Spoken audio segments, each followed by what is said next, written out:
It was a Thursday afternoon, and I had these 9-year-old boys surrounding me for scouts, and I was supposed to teach these guys how to start a fire. Mind you, I've had less than 3 camping experiences up to this point, but they know the George Manley process of doing anything. I will not complain, I'll put the effort forward, and you're going to watch me fumble through it. And at that point, it was the worst. At least I was prepared this time. I had some cotton balls, I had some aluminum foil, and I had some little kindling sticks that I had taken care of a week before, and they were nice and dry. And then I had these little metal sticks that I got from one of our former Toastmasters, Ardress Lewis. He gave me these to do the spark. I had never seen one of these before. It's 7 o'clock, and now I'm seeing these at 4:30. So I have a ride home, a ride to the thing, and I had to figure this out. So I watched some quick YouTube videos, and I was trying to figure out how to get the spark. Well, this is supposed to initiate a spark. The spark is supposed to jump on the cotton ball, and the cotton ball is going to burn, and then they can put the twigs on it. Sounds good in theory. Didn't work good practically. Because I was sitting there fumbling and hitting, and one of these little girls, the sister of one of the Boy Scouts, came up to me, whispering, as only a 7-year-old girl could, "Hey, Mr. George," which is still loud, it's just in that whisper tone. "Mr. George, do you think we need Bill to do that for you?" Bill's her dad. In my head, I was thinking, just because Bill is an Eagle Scout don't mean he necessarily had the skills to handle the spark. But of course, she was right. Bill needed to do this, which he did. And then he showed him how to do it and eventually showed me how to do it. And we got the spark going. But a spark is all it takes to ignite the fire, to ignite it in you, ignite your passion. And you need that spark. And everybody has it. It's just whether you can spot it and you can foster it within them. One of the sparks that I've noticed in my kids was animals. My oldest son, George. He loves animals. Up until I noticed the spark, he was a good solid C, low B, D student. But I noticed that he liked the show Wildcrats, and he watched the animals. That was the first thing I noticed was a spark. I was like, "Well, you really like animals?" He's like, "Yeah, what do you want to be?" "I want to be a veterinarian." I said, "Wow, that's great." 7 years old, wants to be a veterinarian. I was like, "Well, if you become a vet, we'll get some stuff together so you can help set you up. We'll get you an animal." He said, "Okay." Nothing really happened with it. Never got the animal. He never pushed the subject. He kept watching Crack Creatures, started learning about animals. But one day, we took him to one of our mentors from high school, one of my wife's mentors. He's a doctor. His wife is a nurse. All their kids are doctors. They have 3 kids, all different doctors. And one of them is a vet that works for Tyson Chicken. And he's like, "My daughter's a vet." And George said, "Oh, really?" This guy he had never seen before. He known me all his life. But this guy he saw for 5 minutes says to him, "My daughter is a vet." He says, "Oh, really?" "She went to state." He says, "Oh, really? Yeah, you need to go to NC State because NC State has the best program, it's the cheapest, and you need to get an animal. You get an animal, you work with animals because you're going to need experience."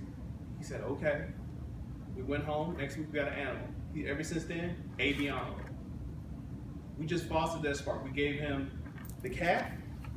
We sent him to a veterinary camp in Boston for 2 weeks. He came back, he got the suture, he got the dissect. And then he just sparked his interest. It just sparked a flame in him to see that school is important, like it does relate to something that he can do. Now we all have different sparks. It might not be school related. It might be something like a sport. Now with the Olympics going on, with that flame traveling around, which made me really think about the spark, you have these different stories. One of the popular stories right now is Daryl Homer. Anybody know about Daryl Homer? Daryl Homer is the silver medalist, USA silver medalist, as of last night, in fencing. He is from the Bronx, Gun Hill Road in the Bronx, African American, never seen fencing. His family moved here from South America when he was 4 years old, and when he turned 5, he saw a children's dictionary. And in the children's dictionary, it had the word fencing. And next to the word fencing, there was a picture of a guy in a full fencing uniform. And you know those guys are like superheroes. They got the mask, they got the sword. He's like, "This is cool. Mama, I want to do this. I want to do fencing." She did like I did George. It's like, okay, that sounds great, that's good, but if we just move to this country, we don't have a lot of money. I don't know what fencing is, unless you're putting it around a yard. What are we gonna do? So nothing happened with it. Less than a year later, they're watching TV together. And this guy in a commercial in New York, they said, man, that looks like New York. That looks like I know that area. African-American guy gets out of the cab, and another guy comes out of the cab, and they were like, these people look like us. You know, they're black, and they're fussing about the cab, and then all of a sudden they pull out swords, and they start fencing each other. It was like an Olympics commercial. Remember, like they used to do those cereal commercials, like randomly you'll be throwing something. Well, they're fencing in the cab. He's like, what? What are they doing? Turns out it was Peter Westbrook, who was an Olympian from 1984, who had been to the Olympics and had won the last medal in 1984 for America in fencing. He said, oh, he's like, this guy's got to be in New York. His mom looked it up. Turns out he has a New York class, and he was there last night coaching him to do that. You have to foster the spark. You can't just let it die out. Now that spark will remain in you. If anybody's, who here has actually made a campfire? Anybody actually made a campfire? Well, there you go, Corey, good job. If you make a campfire, one of the techniques to put it out is to smother it. Now what I did not smother my son's passion in animals. I didn't foster it, I didn't help it, but I let it sit for a second, just like Daryl Homer's mom did. And when you let a fire sit, you can actually sit overnight, let it die down, it'll still be safe. And the next morning, you can just stir it up and add stuff to it without reigniting it. You can just stir it up. If the coals and the fire can be deep in that wood, and you can re-spark it, just like in children. And what Daryl did was just re-spark. You just throw something on there. The problem is, some people, when they let the fire sit, they douse it.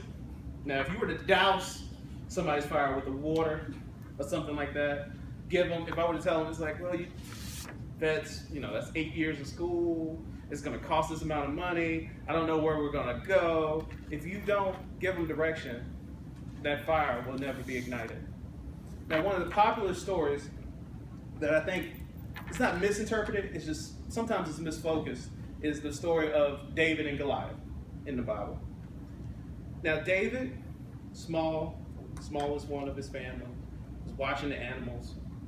All his other brothers off at war, fighting at the line. Not really fighting, they were sitting there looking, because the enemy is on the other side and is challenging them every day with their giant. And he's saying, hey, come down here and fight us, bring it on, somebody. Nobody wants to do anything. David, or his dad says, his dad tells him, go to the line, feed your brothers, see what's going on with them, tell me how they're doing and come back. He goes to the line. What is the first thing his brothers say to him? A lot of people like to focus on how he knocked him down, how God gave him the power to kill the giant and slay him and lay him out. It's so impressive. He's small, he's big. You got to think about what he had to go through to get to that point. Many of us stop before we can get to our Goliath killing. And his brothers say to him, what are you doing here? What's going to happen with your little bit of animals? They try to douse his flame, talk trash about him. It's like, you can barely hold a sword. He goes to the king. The king tries to throw what he thinks will spark his flame on him. He tries to throw these heavy weapons, stuff that wouldn't work. But the interesting thing about it is, David has been watching these sheep. And David has been killing bears, lions, and everything with this little slingshot. And the slingshot is actually one of probably the best weapon if you want to kill somebody big from far away, because they do studies, and if you want to read the book David and Goliath with Malcolm Gladwell, they compare it to a 45 millimeter gun that these guys at that time period could hit birds in flight with these rocks. And it comes and it has the stopping power of a 45 millimeter gun. Wow. Like, why do you think he can't knock this guy down when there's bears coming out trying to get your sheep and he's hitting them? That's something that he knows, that's something that he's trained, that's something that's in him. That's his spark. Well, we all know the story. He comes down. Goliath, many interpret that Goliath was probably just suffering from giantitis, because he said, why are you coming to me with those sticks? When he only had one stick. So he was blurry vision, couldn't move. He had to be carried down there. Goliath, he could barely move. And David is agile, smooth. Before Goliath can do anything, hits him with a rock. Boom. Knocks him dead. We need to make sure we know what our sparks are. One of the ways that I tend to advise people to make sure they foster their spark is invest in it. Make sure you're not taken away from it. When you identify that somebody has an interest, it could be somebody that works with you. It could be somebody that maybe graduated from high school